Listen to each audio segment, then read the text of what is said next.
You're 14, old enough to live on your own, my mom said while packing my bags. Plus, my stepkids are more important. Her boyfriend laughed. Enjoy the real world, you rat. I didn't beg or cry, just walked out with nowhere to go. 10 years later, I'm a millionaire.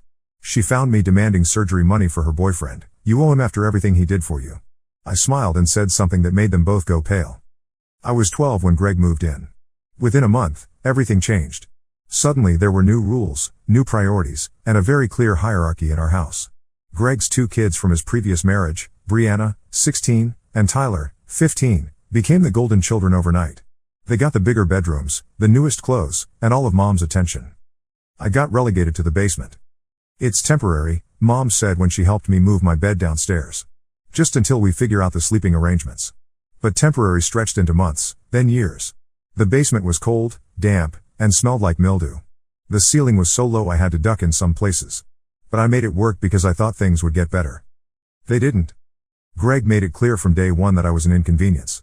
He'd roll his eyes when I came upstairs for dinner, make comments about extra mouths to feed, and constantly remind Mom that his kids needed things more than I did. When Brianna needed a laptop for school, they bought her a brand new MacBook. When I asked for help with my broken calculator for math class, Greg told me to figure it out. Mom always took his side. Greg's right, she'd say whenever I complained. His kids have been through a divorce. They need stability. When I pointed out that I'd been through their divorce too, watching my parents split when I was 8, she'd get annoyed. That's different. You're resilient. You always figure things out. At 13, I was doing my own laundry, making my own meals, and walking to school because there wasn't room in Greg's truck for all the kids. Brianna and Tyler got rides, got packed lunches, got help with homework. I got told to stop being needy when I asked for the same. The breaking point came on my 14th birthday. I woke up that morning hoping things might be different. Maybe Mom would remember, maybe she'd make my favorite breakfast, maybe we'd do something special like we used to before Greg. Instead, I found a note on the kitchen counter, gone to Tyler's baseball tournament. Back Sunday. Happy birthday, honey. My birthday was on Saturday. They'd be gone for 2 days. I spent my 14th birthday alone in that basement, eating cereal for dinner and trying not to cry. When they came back Sunday night, Mom didn't even mention missing it.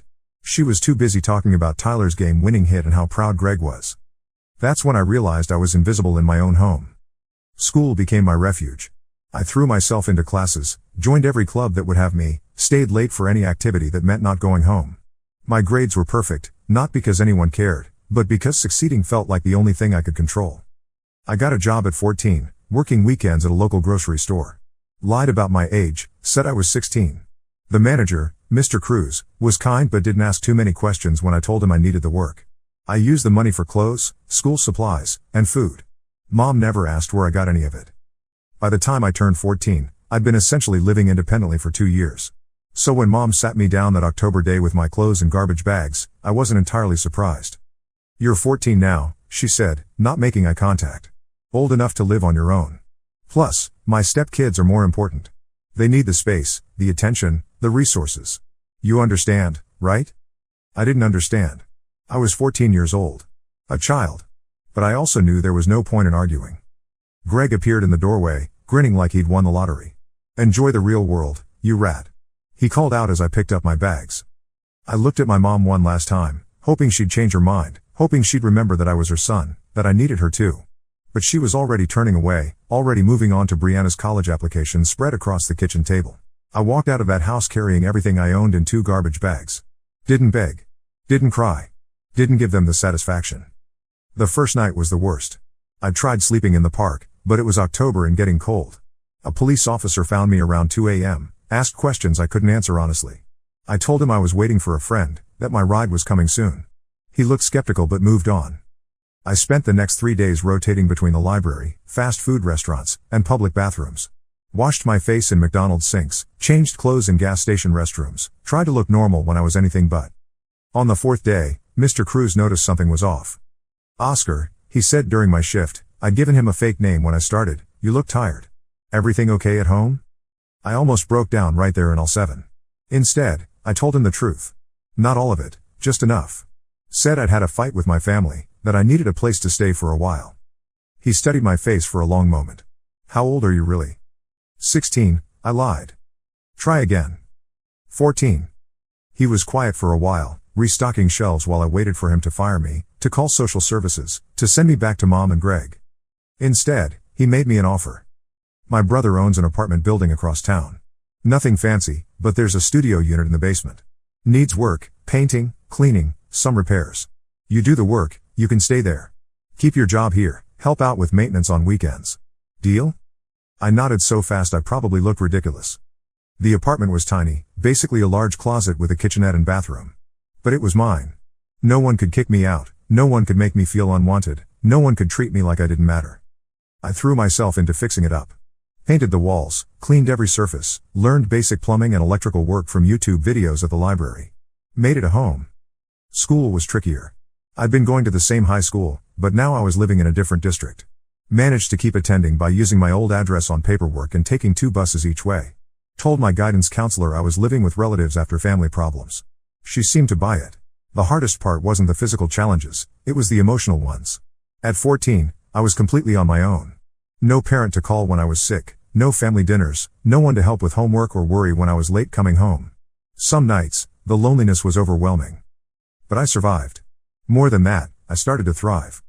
Without the constant stress of Greg's criticism and Mom's indifference, my grades improved even more. I discovered I was actually smart, really smart. Won academic competitions, got recognition from teachers, earned scholarships to summer programs. Work became my training ground. Mr. Cruz taught me about business, about managing money, about treating people with respect. His brother, Alejandro, taught me construction skills, property management, basic accounting. I absorbed everything like a sponge. By 16, I was managing 3 other part-time workers at the grocery store. By 17, I was helping Alejandro renovate apartments in exchange for a bigger place and a small salary. I learned every aspect of property management, from fixing leaky faucets to screening tenants to reading financial statements. High school ended with a full scholarship to State University. Business major, accounting minor. I moved into the dorms but kept working for Alejandro on weekends and summers. College was where everything clicked. I understood business intuitively, probably because I'd been running my own life like a business since I was 14. Every decision was calculated, every expense justified, every risk carefully weighed. I started small. Used my savings to buy a rundown duplex near campus with Alejandro co-signing the loan. Fixed it up myself, rented one side to students, lived in the other. Used the rental income to buy another property, then another. Most adults made from their jobs. By graduation, I had 12 properties and a property management company with 3 employees. My professors were impressed. My classmates thought I was lucky. I knew it was just what happened when you had no safety net, you either built your own or you fell. After graduation, I moved to the city and scaled up. Bought apartment buildings, office complexes, retail spaces. Started a construction company to handle renovations in-house. Hired Alejandro as my first foreman. The money came faster than I'd ever imagined. By 25, I was worth $2 million. By 28, it was $8 million. Real millionaire, not fake it for social media millionaire. Actual assets, actual cash flow, actual employees depending on me. Success felt good, but it also felt lonely. I'd built this empire with no family to share it with, no one who'd known me before the money. I dated occasionally but had trouble trusting people's motives. When you grow up unwanted, you assume everyone might leave eventually. I went to therapy starting at 26.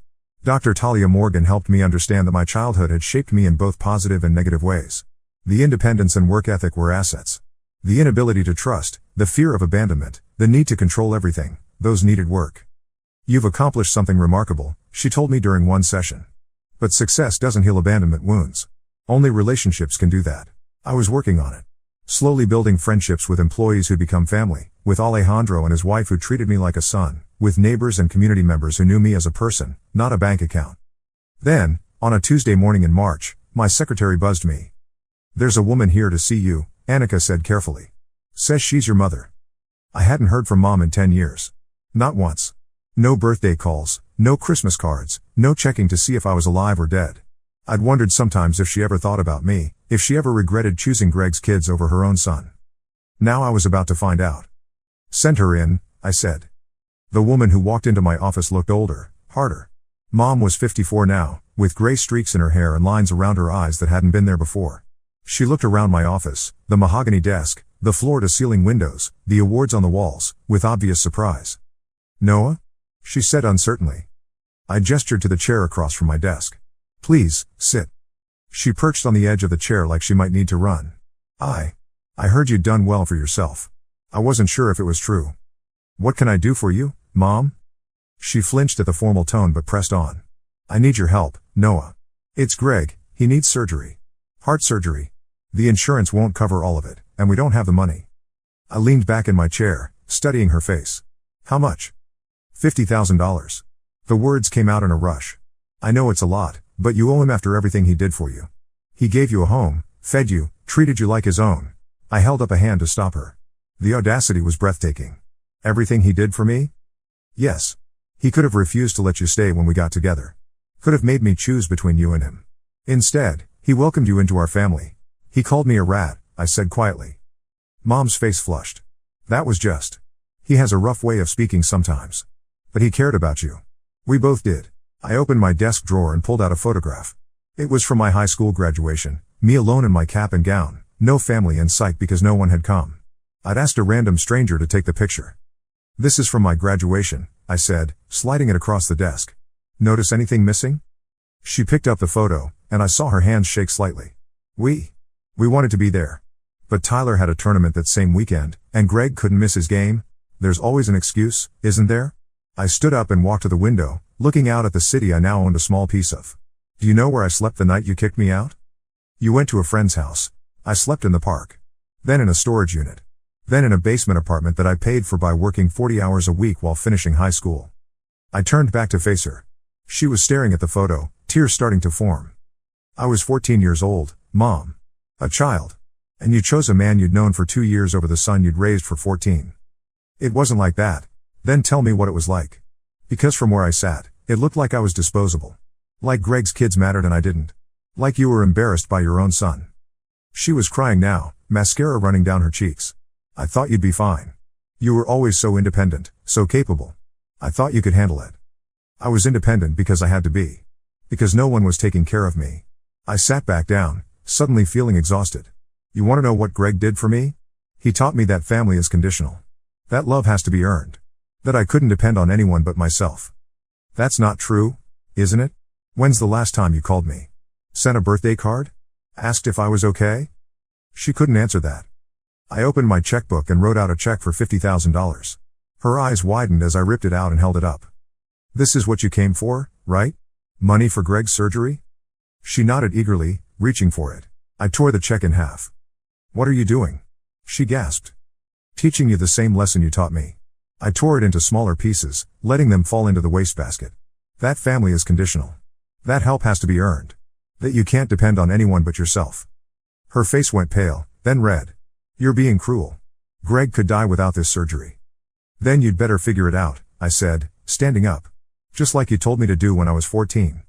She stared at me in shock, like she couldn't believe I was capable of refusing her. Like she'd expected me to hand over the money gratefully, thankful for the chance to help the people who'd abandoned me. But you're successful now. You have so much money. $50,000 is nothing to you. You're right. It is nothing to me. But principle is everything. I walked to my office door and opened it. You made your choice 10 years ago. You chose Greg and his kids over your own son. Now live with the consequences. She stood up slowly, clutching her purse. I'm your mother. No, I said quietly. You're the woman who gave birth to me. There's a difference. As she walked past me toward the door, she stopped. What if I said I was sorry? What if I admitted I made mistakes? I looked at her for a long moment. Part of me, the 14-year-old boy who'd cried himself to sleep in that basement, wanted to hear those words so badly. Wanted to believe she finally understood what she'd done. But I was 28 now. I'd built a life, a business, a future without her.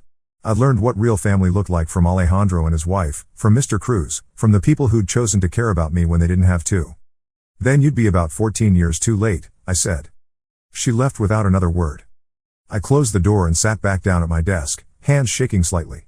Called Dr. Morgan and made an emergency appointment. Knew I'd need help processing what had just happened. That evening, I had dinner with Alejandro and his family like I did every Tuesday. His wife Daniela had made enchiladas, and their kids, now in college, were home for spring break. They argued about sports and politics and who had to do dishes, normal family stuff that I'd never experienced growing up. You're quiet tonight, mijo, Daniela said, using the nickname she'd given me years ago. Everything okay? I told them about Mom's visit, about the money, about my response. Expected them to tell me I'd been too harsh, that I should have helped anyway. Instead, Alejandro nodded approvingly. Good. You don't owe those people anything. But it felt. I struggled to find the words. I could have saved a man's life, and I chose not to. What does that make me? Daniela reached across the table and squeezed my hand. It makes you human. You're not responsible for fixing the problems of people who hurt you. Besides, Alejandro added, I guarantee that woman has other options. She came to you because she thought you'd be easy money. When people are truly desperate, they don't lead with guilt trips. He was right. If Greg really needed life-saving surgery, there were medical loans, payment plans, fundraising options. Mom had come to me first because she thought I owed them something. 3 weeks later, I found out Alejandro was right. Annika forwarded me a social media post from Brianna, Mom's stepdaughter, celebrating Greg's successful surgery.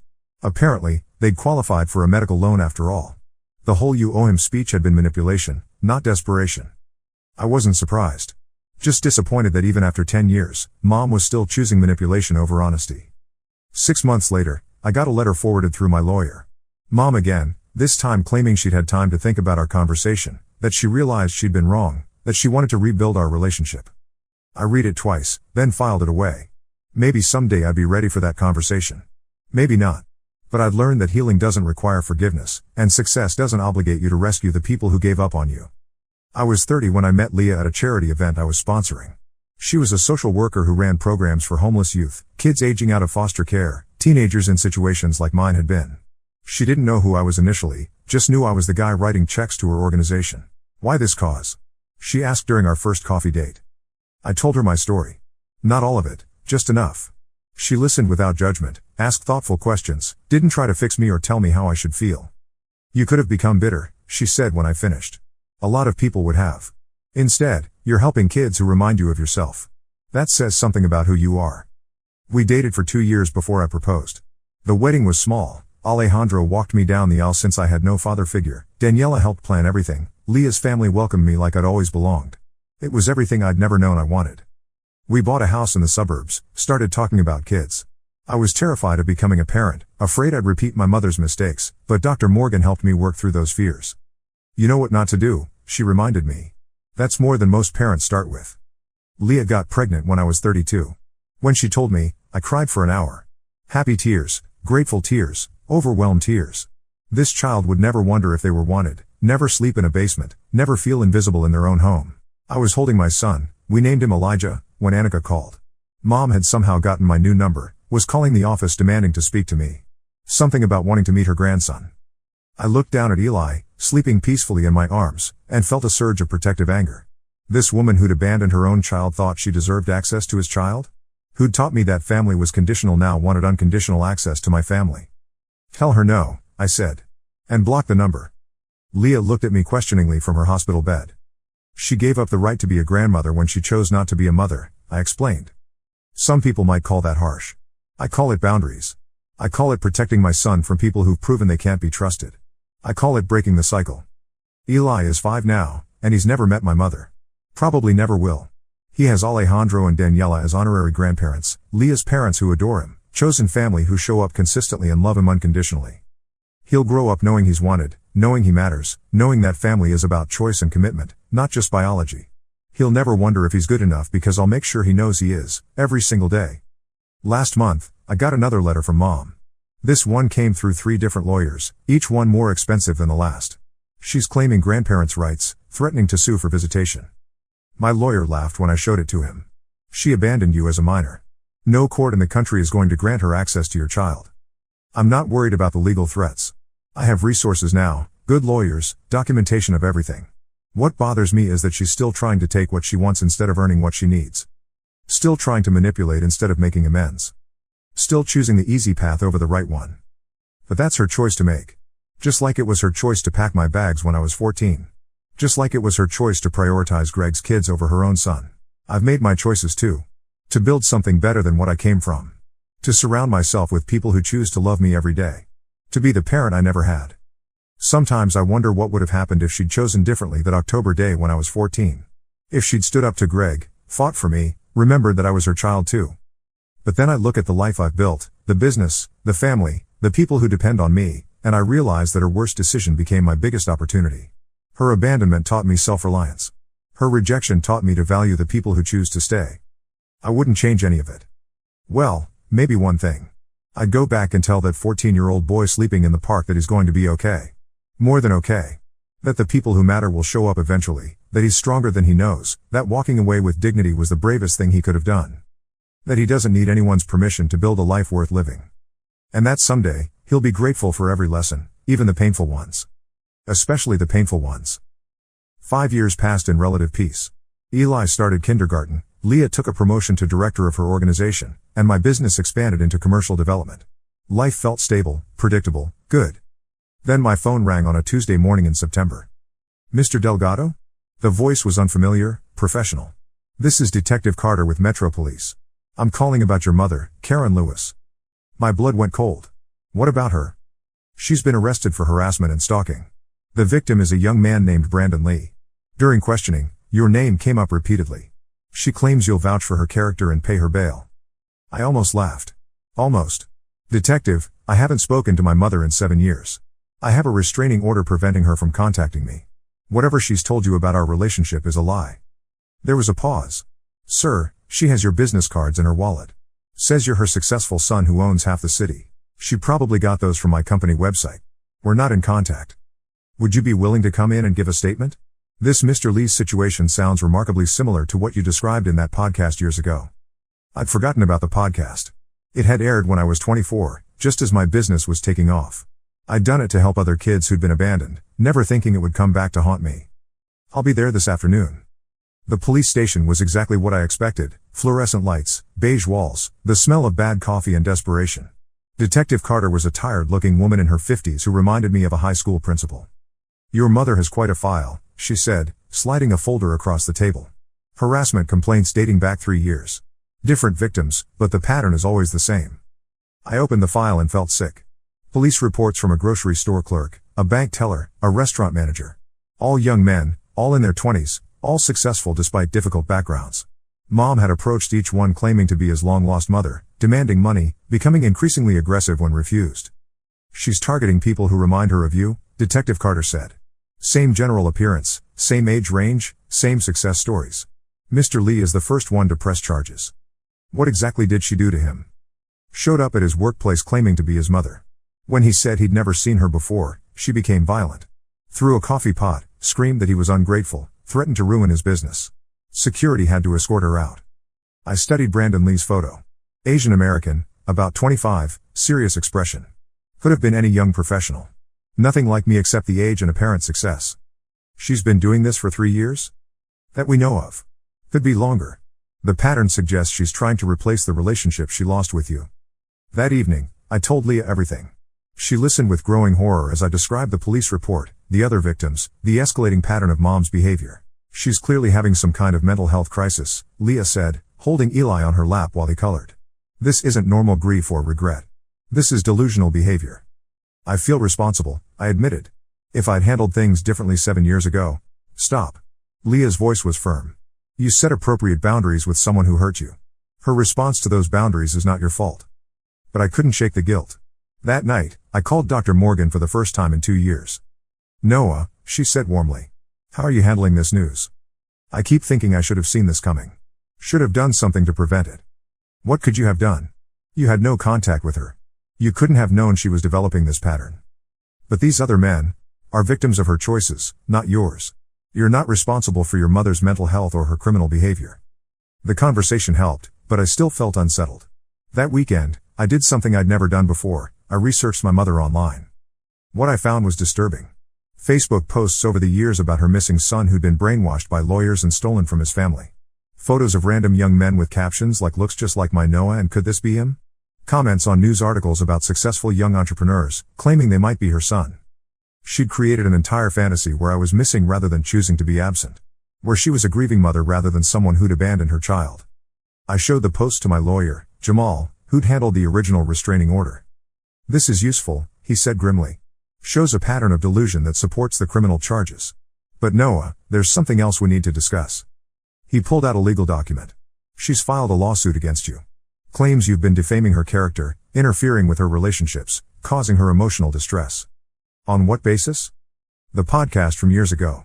She's claiming it was false and damaged her reputation. I read through the lawsuit with growing disbelief.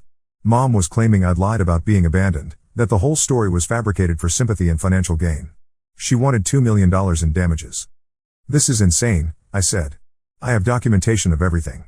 School records showing my address changes, employment records from when I was 14, witness statements. I know. It's a frivolous lawsuit that won't go anywhere. But it shows how desperate she's become. The lawsuit made local news. Local real estate mogul sued by mother over abandonment claims. The reporter had done her homework, finding court records that supported my version of events, but the damage was done. Suddenly, my private family trauma was public entertainment. Leah fielded calls from reporters wanting my response. Eli's school had to increase security after someone tried to approach him claiming to be his grandmother. I had to hire private security for the first time in my life. This is exactly what she wants, Leah said after a particularly difficult day. She's forcing herself back into your life through chaos and publicity. She was right. Mom couldn't get my attention through normal channels, so she'd created a crisis that demanded my response. A week later, Brandon Lee called my office. Mr. Delgado? This is Brandon Lee. I'm the guy your mother. He trailed off. I know who you are. I'm sorry about what happened to you. Actually, I was hoping we could meet. I've been following your story in the news, and I think we might be able to help each other. We met at a coffee shop downtown. Brandon was smaller than his photo suggested, with nervous energy and intelligent eyes. He'd grown up in foster care, built a successful marketing company from nothing, and had no family beyond chosen friends. When your mother first approached me, I thought maybe she was confused, he said. Maybe she really had lost a son and was confused about identities. But then she started getting specific details about my life that she shouldn't have known. What kind of details? My company's revenue, my personal address, my daily routines. She'd been researching me for weeks before making contact. This wasn't random or delusional, it was calculated. That changed everything. If Mom was researching her victims, learning their vulnerabilities, planning her approaches, this wasn't mental illness, it was predatory behavior. There's something else, Brandon continued. I hired a private investigator after the police incident. Your mother has been involved in similar situations in 3 other cities over the past 5 years. Always targeting successful young men with difficult backgrounds. He slid a folder across the table. Police reports from Chicago, Phoenix, and Denver. Different names, same pattern. In each case, Mom had eventually moved on when the heat got too intense. Why are you telling me this? Because you're the original target. She's been using your story, your success, your abandonment, your podcast, to identify and manipulate other victims. We think she's been making money from some of them. The private investigator's report was thorough and damning. Mom had convinced at least 3 men to give her money before they realized she wasn't actually their mother. Small amounts, a few thousand here and there, but enough to live on while she moved from city to city. I felt sick reading it. My story, my trauma, had become her business model. That night, I called Detective Carter. We've been wondering about those other cities, she said when I told her about the report. This gives us enough to contact other jurisdictions, possibly file federal charges. Federal charges? Crossing state lines to commit fraud. Pattern of identity theft. This is bigger than one harassment case now. Within a month, Mom was facing charges in 4 states. The frivolous lawsuit against me was dismissed when her lawyer withdrew after realizing the extent of her criminal activity. The media coverage shifted from family drama to serial scammer exposed. I thought that would be the end of it. I was wrong. 3 months later, I got a call from a reporter in Ohio. Mr. Delgado, I'm investigating claims that your mother was involved in an elder abuse scheme here in Columbus. A 70-year-old man says she convinced him she was his estranged daughter and took $15,000 from him. The story kept growing. Mom hadn't just been targeting young men who reminded her of me, she'd been running multiple identity scams, convincing elderly people she was their lost family member, taking money from vulnerable people who were desperate for connection. The final count was staggering, 12 victims across 6 states, over $100,000 stolen, and a pattern of behavior dating back 7 years. She started this right after you refused her the surgery money, Detective Carter told me during one of our final conversations. Like your rejection broke something in her, and she decided if you wouldn't be her successful son, she'd find replacements who would pay. The trial was a media circus. I testified about my childhood, about the abandonment, about her demands for money. The other victims testified about her lies, her manipulation, her threats when they refused to help. Mom's defense was that she was mentally ill, that grief over losing her son had caused a breakdown. Her lawyer painted her as a tragic figure, a mother driven to desperation by the loss of her child. The prosecutor countered with evidence of premeditation, the research she'd done on victims, the careful planning of each approach, the way she'd moved to new cities when investigations got too close. I watched her during the trial, this woman who'd given birth to me but never really been my mother. She looked smaller than I remembered, frail and confused. Sometimes I could almost believe her lawyer's story about mental illness and grief. Then I'd remember Brandon Lee, the elderly man in Ohio, all the other victims she'd traumatized in pursuit of money that wasn't hers. The jury deliberated for 6 hours. Guilty on all counts. 15 years in federal prison. As they led her away, Mom looked directly at me for the first time since the trial began. "This is all your fault," she mouthed silently. Even then, even after everything, she couldn't take responsibility for her own choices. That night, Leah found me sitting in Eli's room, watching him sleep. "How are you feeling?" she asked softly. Relieved. Guilty. Sad. Angry. I struggled to find the right words. I spent so many years thinking she was just selfish and manipulative. Finding out she was actually criminal. It's different. Does it change anything for you? I considered that. No. I think that's what surprises me most. Whether she abandoned me out of selfishness or mental illness or just plain cruelty, the result was the same. A 14-year-old boy ended up homeless and alone. And that boy grew up to be an incredible man, Leah said, putting her arm around me. Because other people stepped in. Because Alejandro and Daniela and Mr. Cruz chose to care about a random kid. Because I got lucky. Luck had nothing to do with it. You made good choices when you could have made bad ones. You worked when you could have given up. You built instead of destroyed. Eli stirred in his sleep, and I adjusted his blanket. This little boy would never wonder if he was wanted. Would never sleep in a basement or eat peanut butter for every meal or figure out how to survive on his own at 14. "I want to do something," I said suddenly. "What kind of something?" "A foundation. For kids aging out of foster care, kids who've been abandoned, kids like I was. Real support, housing, education, job training, therapy. Everything I had to figure out on my own." Leah smiled. "I think that's perfect." We launched the Second Chance Foundation a year later. Started with a dozen kids, expanded to 50, then 100. We provided transitional housing, college scholarships, job training programs, and most importantly, adult mentors who actually cared. Alejandro became our first volunteer coordinator. Mr. Cruz, now retired, taught financial literacy classes. Dr. Morgan provided therapy services. Brandon Lee joined our board and helped with marketing. By the time Eli turned 10, we'd helped over 500 young people transition to independent adulthood. Kids who might have ended up homeless, addicted, or criminal instead graduated from college, started businesses, built families.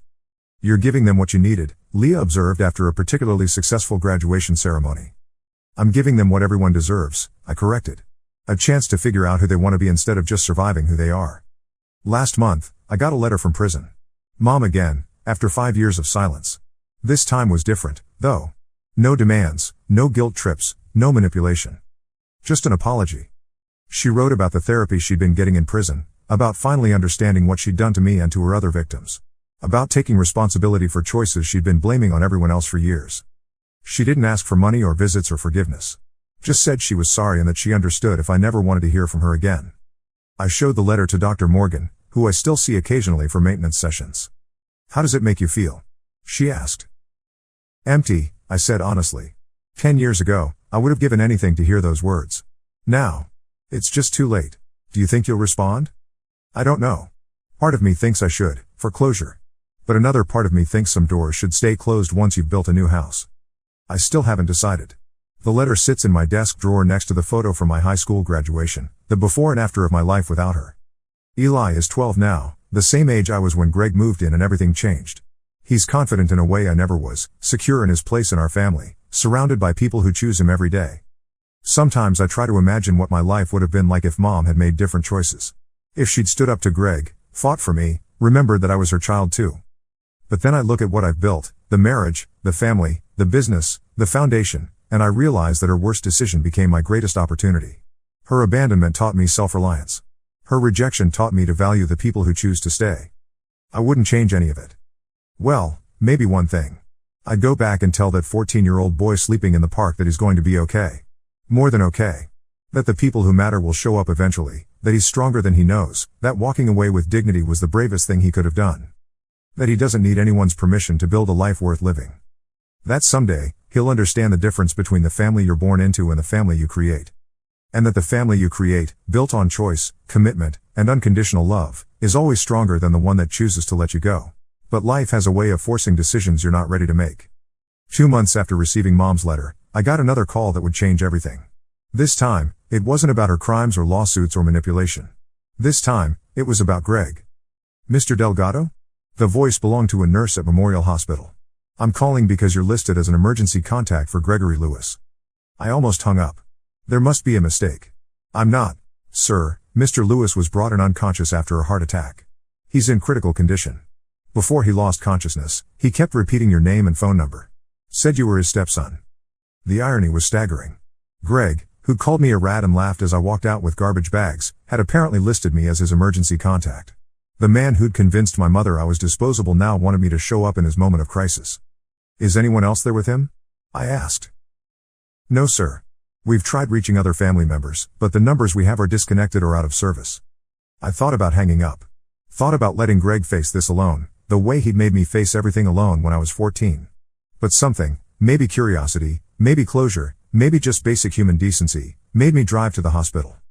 Greg looked terrible. Pale, thin, hooked up to machines that beeped and hummed around his bed. He was conscious when I arrived, his eyes widening when he saw me. Noah, he whispered.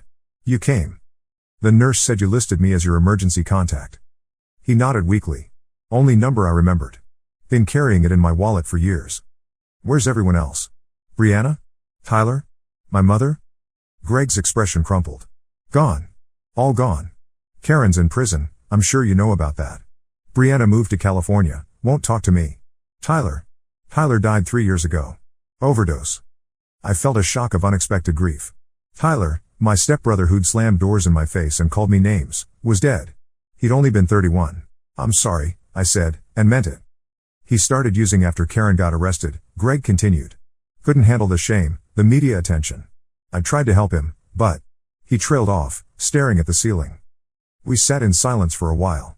This man who'd been such a presence in my teenage years, who'd seemed so powerful and intimidating, now looked like what he'd always been, a broken person who'd made broken choices. Why did you do it? I asked finally. Do what? Kick me out. Treat me like I didn't matter. I was just a kid, Greg. He closed his eyes. Because you reminded me of everything I'd failed at. You were smart, hardworking, determined. Made my own kids look lazy by comparison. Made me look like a bad father. So you decided to get rid of me instead of stepping up as a parent? I convinced myself you'd be better off without us. That you were tough enough to make it on your own. He opened his eyes and looked directly at me. I was wrong. About everything. Yes, you were. I know you probably hate me. I don't hate you, Greg. I don't feel anything about you. You were a chapter in my story that ended a long time ago. He winced at that, and I realized my indifference was probably more painful than hatred would have been. I need to tell you something, he said. About Karen. About what really happened when we left you. I waited. It wasn't her idea. It was mine. The words came out in a rush. I told her she had to choose between you and me. Said I wouldn't marry her if you stayed. She cried for days, but I wore her down. Made her believe you'd be fine, that you were better off without us. The revelation hit me like a physical blow. All these years, I'd blamed my mother for choosing Greg over me. But Greg had orchestrated the whole thing, had manipulated her into abandoning her own child. She wanted to take you with us, he continued. Wanted to find a bigger place where all the kids could fit. I said no. Said it was me or you, and she chose me. I stood up abruptly, pacing to the window. Outside, the city stretched endlessly, the empire I'd built visible in the skyline. All of it constructed on the foundation of abandonment, of learning to rely only on myself. Why are you telling me this now? Because she's been taking the blame for 15 years, and it's eating her alive. Because you deserve to know the truth. Because I'm dying, and I can't take this to my grave. You're not dying. The nurse said. I am dying, he said matter-of-factly. The heart attack was just the latest. I've got maybe 6 months, according to the doctors. Cancer. Started in my lungs, spread everywhere. I turned back to face him. What do you want from me, Greg? Nothing. I don't deserve anything from you. I just wanted you to know that your mother. She loved you. She fought for you longer than I let anyone see. I broke her down, made her feel like she had to choose, and then I made sure she chose wrong. The machines continued their electronic symphony around us. Somewhere down the hall, a baby was crying. Life continuing its messy, complicated dance while Greg and I sat in this sterile room confronting the wreckage of our shared past. I need to go, I said finally. Will you? Will you tell Karen? About Tyler, about me being sick? She deserves to know, even if she can't do anything about it from prison. I considered lying, saying I'd pass along the message. Instead, I told him the truth. I haven't spoken to her since the trial. I don't plan to start now. He nodded, accepting that. I understand. Just. Thank you for coming. For listening. I know it was more than I deserved. I left without saying goodbye, drove home in a daze. Leah was in the kitchen making dinner when I walked in, Eli at the table doing homework. "How was your day?" she asked, then stopped when she saw my face. "What happened?" I told her everything. About Greg's call, his confession, Tyler's death, the cancer diagnosis. She listened without interrupting, her expression shifting from shock to anger to sadness. "He manipulated your mother into abandoning you, and now he wants you to feel sorry for him?" she said when I finished. "I don't think he wants my sympathy. I think he just wanted to confess. Does it change how you feel about your mother?" I thought about that. It explains some things. But it doesn't excuse them. She was an adult. She could have said no, could have fought harder, could have chosen her child over a man she'd known for 2 years. But it does shift some of the blame. Maybe. I don't know. Does it matter now? Leah was quiet for a moment. It might matter to her. That night, I couldn't sleep. Kept thinking about Mom in prison, probably blaming herself for choices that had been orchestrated by someone else. Thinking about Tyler, dead at 31, another casualty of Greg's manipulation. Thinking about Greg himself, alone in that hospital room, finally telling the truth when it was too late to matter. The next morning, I did something I'd sworn I'd never do. I called the prison. It took an hour of transfers and holds and bureaucratic runarounds, but eventually I was connected to a social worker who could arrange a phone call with an inmate. "Inmate Lewis has you on her approved contact list," the woman said. "Has since she arrived. Never thought you'd actually call, though." 3 days later, I sat in my office staring at the phone, waiting for the call to come through. When it finally rang, I almost didn't answer. "Noah?" Mom's voice was smaller than I remembered, uncertain. "Hello, Mom." A long pause. I got your letter. The one saying you'd received my apology. I never expected you to call."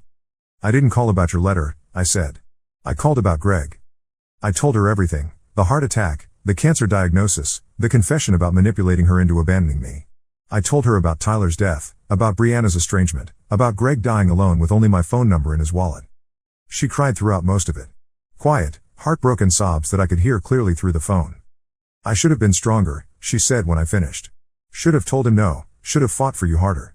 But he made it seem like loving him meant not loving you, and I was so afraid of being alone again. You weren't alone. You had me." "I know. I know that now. I've had 5 years to think about all the ways I failed you, all the times I chose convenience over courage." We talked for almost an hour. Not about reconciliation or forgiveness or building a relationship.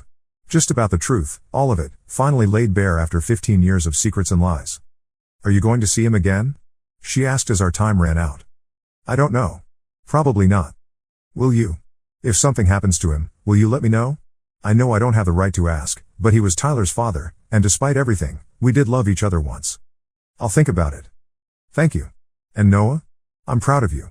Of the man you became, of the life you built, of how you survived what we put you through. I know I don't get to be proud, but I am anyway." After we hung up, I sat in my office for a long time, watching the city beyond my windows. Thinking about choices and consequences, about forgiveness and boundaries, about the complicated nature of family and love and redemption. Greg died 6 weeks later. I found out from an obituary in the newspaper, Gregory Lewis, 58, died peacefully at Memorial Hospital after a brief illness. No mention of surviving family, no details about his life beyond basic biographical facts. I drove to the funeral home, not sure why. There were maybe a dozen people there, former co-workers, a few neighbors, strangers who'd known him in some small way. No family. No one who'd really loved him. The pastor gave a generic eulogy about a man he'd clearly never met. Talked about Greg being reunited with his beloved son Tyler and finding peace. I wondered if Tyler had found peace, or if he died angry and broken like so many people caught in Greg's orbit. Afterward, the funeral director approached me. "Are you family?" he asked. "No," I said. "Just someone who knew him once." He left instructions that if a Noah Delgado attended his funeral, I should give you this. He handed me a sealed envelope. Inside was a single sheet of paper with shaky handwriting, Greg's final message to me. "Noah, if you're reading this, it means you came to my funeral, which is more kindness than I deserved. I've been thinking about what to say to you, how to apologize for everything I took from you, everything I cost you. But I realize that you don't need my apology. You already won. You built a life, a family, a legacy that has nothing to do with me or Karen or the mess we made of your childhood. You became the man you were always meant to be, not because of us, but in spite of us. I hope someday you can forgive your mother. Not for my sake, but for yours. She made terrible choices, but they came from weakness, not cruelty. I made choices that came from both. Take care of yourself. Take care of your family. And maybe sometimes, remember that there was one person from your past who finally learned to see what you were worth. Greg, P.S. I never told you this, but I was at your high school graduation. Sat in the back, left before the ceremony ended. I wanted to see you succeed, even if I couldn't be part of it. You looked proud and strong and completely self-sufficient. It was the first time I realized what we'd thrown away. I read the letter twice, then folded it carefully and put it in my jacket pocket. Drove home to my family, to the life I'd built without any help from the people who were supposed to love me first. That night, Leah found me in my study, staring at a photo of Eli from his recent soccer game. Rough day? She asked. Complicated day. I told her about the funeral, about Greg's letter, about the conversation with Mom. Do you think you'll stay in contact with her? Maybe. Not for her sake, but for mine. I think I need to understand the full story before I can really close that chapter. And what about Greg? How do you feel about his letter? I thought about that. Grateful, I think. Not for the apology, that's meaningless after 15 years. But grateful that he finally saw what his choices cost everyone, including himself. Does it change anything? It changes my understanding of what happened. Doesn't change the consequences, but it fills in some blanks. Over the next few months, I found myself talking to Mom occasionally. Brief calls, always scheduled through the prison, always with clear boundaries.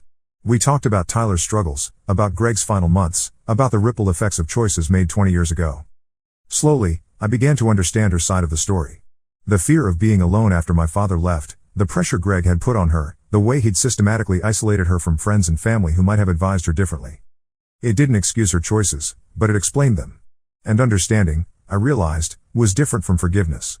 I could see why she'd made the decisions she'd made without agreeing with them or welcoming her back into my life. You're handling this remarkably well, Dr. Morgan told me during one of our sessions. 5 years ago, the idea of speaking to your mother would have sent you into a panic. 5 years ago, I was still that abandoned kid inside, still looking for their approval, I said. Now I'm just a man trying to understand his past so he can build a better future. And what does that future look like? I smiled, thinking of Eli's latest school project, of Leah's promotion, of the foundation's upcoming expansion. It looks like everything I never knew I wanted when I was 14. 6 months after Greg's funeral, I made a decision that surprised even me. I arranged a video call with Mom, the first time I'd seen her face since that day in my office 7 years earlier. She looked older, grayer, but somehow more peaceful than I remembered. Prison had stripped away the desperation and manipulation, leaving behind something that looked almost like acceptance. You look good, she said when we connected. Happy? I am happy. Tell me about Eli. About Leah. About your life. So I did. Told her about Eli's soccer team, about Leah's work with homeless youth, about the foundation and the kids we were helping. Showed her pictures on my phone, shared stories about our daily routines, our weekend adventures, our plans for the future. She listened with the kind of attention I'd craved as a child, asking thoughtful questions, laughing at Eli's antics, crying when I told her about a particularly difficult kid we'd helped through the foundation. He looks like you did at that age, she said when I showed her a picture of Eli building a fort in our backyard. He's nothing like I was at that age, I replied. He's confident, secure, loved. He's everything I wasn't. Because you're giving him everything we didn't give you. Yes. We talked for an hour, and when it was over, I felt something I hadn't expected, peace. Not reconciliation, not forgiveness exactly, but a kind of closure that came from finally seeing each other clearly. Will you call again? She asked as our time ended. Maybe. When I'm ready. I understand. And Noah? Thank you. For letting me see who you became. It's more than I deserved. After we hung up, I sat in my study thinking about the strange journey that had brought me to this moment. From that 14-year-old boy with garbage bags to a 35-year-old man with a family, a business, and a foundation that was changing lives. The letter from Greg was still in my desk drawer, next to Mom's apology letter and that old photo from my high school graduation. Artifacts from a past that no longer defined me, but that had shaped me in ways I was finally beginning to understand. Eli knocked on my door, interrupting my thoughts. Dad? Mom says dinner's ready. Coming, buddy. As we walked to the kitchen together, Eli chattering about his day at school, I realized that this was what victory looked like. Not revenge or vindication or even forgiveness. Just the simple act of building something better than what came before, of choosing love over hurt, of creating the family you needed instead of waiting for the family that failed you. The abandoned 14-year-old would always be part of my story. But he was no longer the whole story. Now he was just the beginning, the first chapter in a much longer, much happier book that I was still writing, one day at a time. A year later, everything changed again. This time, it wasn't about the past reaching out to complicate my present. This time, it was about the future demanding decisions I'd never thought I'd have to make. I was in my office reviewing quarterly reports when Annika buzzed me with an unusual request. There's a young woman here to see you, she said carefully. She doesn't have an appointment, but she says she's your sister. My blood went cold. That's impossible. I don't have a sister. She says her name is Zoe Lewis. Says she's Greg's daughter from before he met your mother. I stared at the phone, trying to process this information. Greg had never mentioned another child. In all the years he'd lived with us, in all our recent conversations, he'd only ever talked about Brianna and Tyler. Send her in, I said finally. The young woman who walked into my office looked to be in her early 20s, with dark hair and nervous eyes that reminded me uncomfortably of Tyler. She carried herself with the careful posture of someone who'd learned not to take up too much space. Mr. Delgado? She said uncertainly. I'm Zoe. Zoe Lewis. I think we might be related. I gestured for her to sit. How exactly do you think we're related? Gregory Lewis was my biological father, she said, pulling out a folder of documents. I was given up for adoption when I was 3. Grew up with a different family, different name. I only started looking for my birth parents after I turned 18. She slid a birth certificate across my desk. Father, Gregory Lewis. Mother, Natalie Grant. Date of birth, 7 years before Greg had moved in with my mother. I found Greg about 6 months ago, Zoe continued. We just started getting to know each other when he got sick. He told me about you, about his other kids, about the family he'd built after giving me up. He never mentioned you to me. He was ashamed, she said simply. Said he'd made a lot of mistakes with his children, and I was the first one. Said he'd learned too late how to be a father. I studied her face, looking for traces of the man who'd tormented my teenage years. She had his eyes, but there was a vulnerability in them that Greg had never shown. What do you want from me, Zoe? I don't want anything, she said quickly. When Greg died, the funeral director gave me this. She pulled out an envelope with my name on it. Greg left letters for all his children. This one's yours. I took the envelope, recognizing Greg's handwriting. Inside was a longer letter than the one he'd given me at the funeral. Noah, if Zoe is reading this to you, it means she found the courage to contact you after I'm gone. I asked her to wait until after the funeral because I didn't want to complicate your grieving process with more family drama. Zoe is my daughter from when I was 26. I was married briefly to her mother, but we divorced when Zoe was 3. When Natalie told me she was moving across the country and wanted to put Zoe up for adoption, I was too proud and too angry to fight for custody. Convinced myself the baby would be better off without me, that adoption was the kindest option. Sound familiar? I spent 20 years telling myself I'd made the right choice. Then I met your mother and inherited you, and I had a chance to be a real father. Instead, I repeated the same pattern of abandonment, just with more steps. Zoe found me 6 months before I died. She's nothing like Brianna or Tyler or you, she's gentle, kind, unspoiled by my influence. She grew up with good people who loved her, and she turned out to be everything I could have hoped for in a daughter. I'm telling you this because she's alone now. Her adoptive parents died in a car accident 2 years ago, and she has no other family. She's working her way through college, struggling financially, but too proud to ask for help. I know you don't owe me anything. But maybe you owe her something. She's the only one of my children who didn't get damaged by my parenting, and she deserves better than being alone in the world. I'm not asking you to take care of her. I'm asking you to give her a chance to be part of something bigger than herself. To be part of the family you've built. She doesn't know I'm writing this. If you decide not to contact her, she'll never know I asked. Greg. I read the letter twice, then looked up at Zoe, who was watching me nervously. Did you know he was writing to me about you? She shook her head. He just said he'd left letters for his children and asked me to deliver them. I almost didn't come. Wasn't sure you'd want to hear from another member of Greg's family. Tell me about yourself, I said, settling back in my chair. Your adoptive parents, your life, what you're doing now. Over the next hour, Zoe told me her story. Adopted by a loving couple who'd been unable to have children of their own. Raised in a stable, supportive home in Oregon. Lost both parents in a drunk driving accident during her sophomore year of college. Now working multiple jobs to pay for her senior year while studying social work. I want to help kids in the system, she explained. Kids like I was, like you were. Kids who need someone to believe in them. The parallels to my own foundation work were impossible to ignore. Why social work specifically? Because I was lucky. I got placed with parents who loved me, who gave me every opportunity. But I met other kids in the system who weren't so lucky. Kids who aged out with nowhere to go, no one to fall back on. She paused. Kids like you were. I found myself studying her face, looking for signs of manipulation or hidden agendas. But Zoe radiated the same genuine care that I'd seen in Leah, in Alejandro, in all the people who'd chosen to help me over the years. Are you struggling financially? I asked directly. She flushed. I'm managing. Working at a coffee shop and tutoring on weekends. I'll graduate next semester. That's not what I asked. She sighed. Yes, I'm struggling. My parents' life insurance covered the funeral and some debts, but not much else. I'm about $8,000 short for my final semester. I've applied for loans, but with no cosigner and no credit history. What's your plan if you can't get the funding? Take a gap year. Work full-time, save up, try again next year. I made a decision that surprised even me. What if I paid for your final semester? Her eyes widened. I couldn't accept that. We barely know each other. We're family, I said, testing how the words felt. Complicated, damaged family, but family nonetheless. But why would you help me? Greg hurt you. I'm just another reminder of his mistakes. You're not Greg's mistake, I said firmly. You're the one good thing that came from his bad choices. And you're trying to help other kids like we were. That matters to me. Zoe started crying then, not the manipulative tears I'd seen from other family members, but genuine relief and gratitude. I don't know what to say. Say you'll let me help. And say you'll come to dinner this Sunday so you can meet my real family. That Sunday dinner was the beginning of something I hadn't expected, a genuine relationship with someone who shared my biology but not my trauma.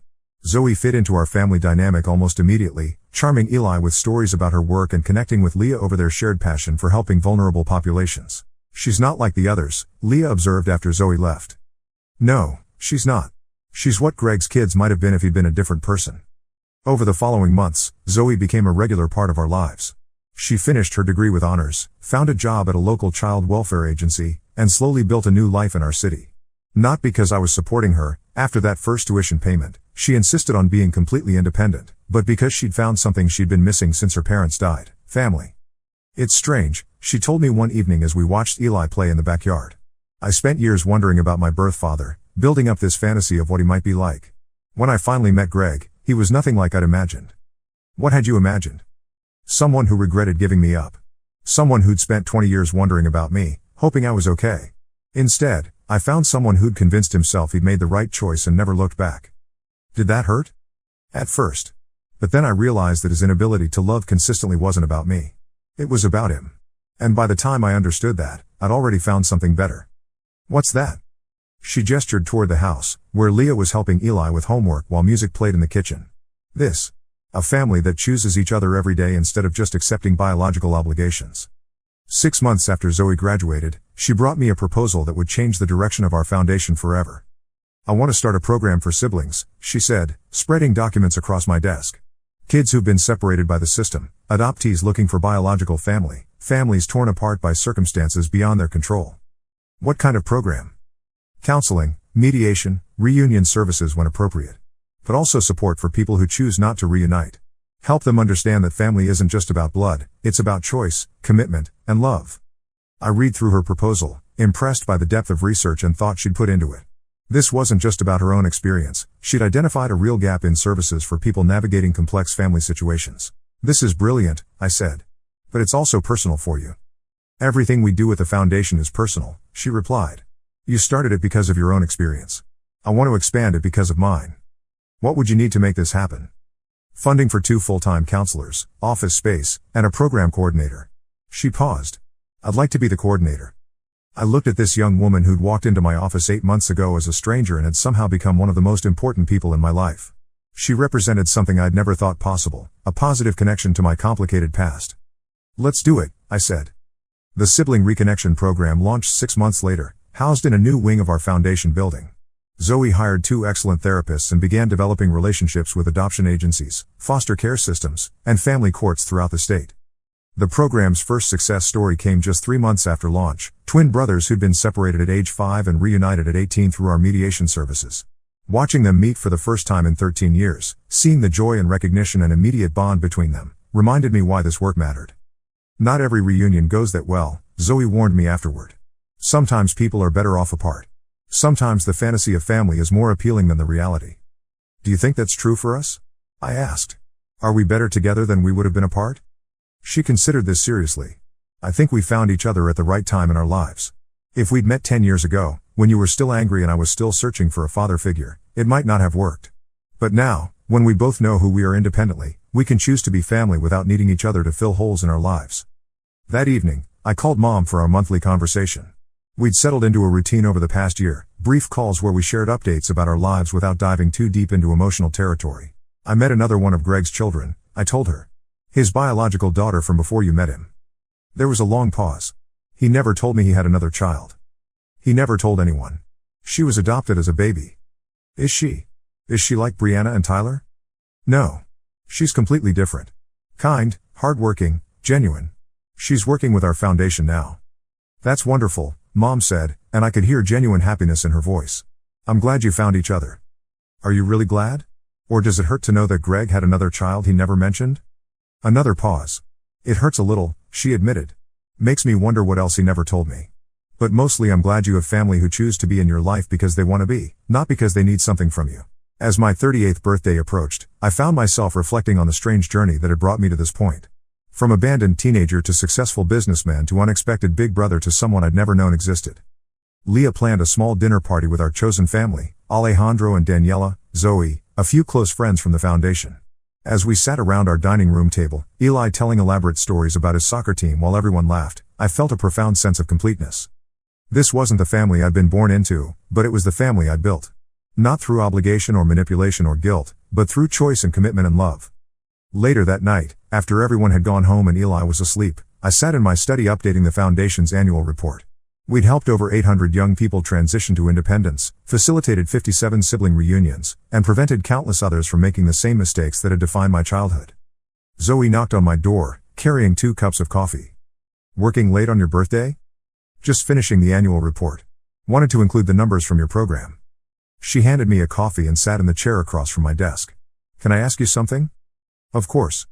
Do you ever regret that it took us this long to find each other? I considered the question. No. I think we found each other exactly when we were supposed to. You needed to become who you are without Greg's influence, and I needed to build this life before I could appreciate having a sister who actually wants to be part of it. A sister, she repeated softly. I like how that sounds. Me too. As she left to go home to her own apartment, her own life that she'd built independently but chosen to interweave with ours, I realized something that would have seemed impossible when I was 14 years old sleeping in that park. Family wasn't about the people who were supposed to love you but didn't.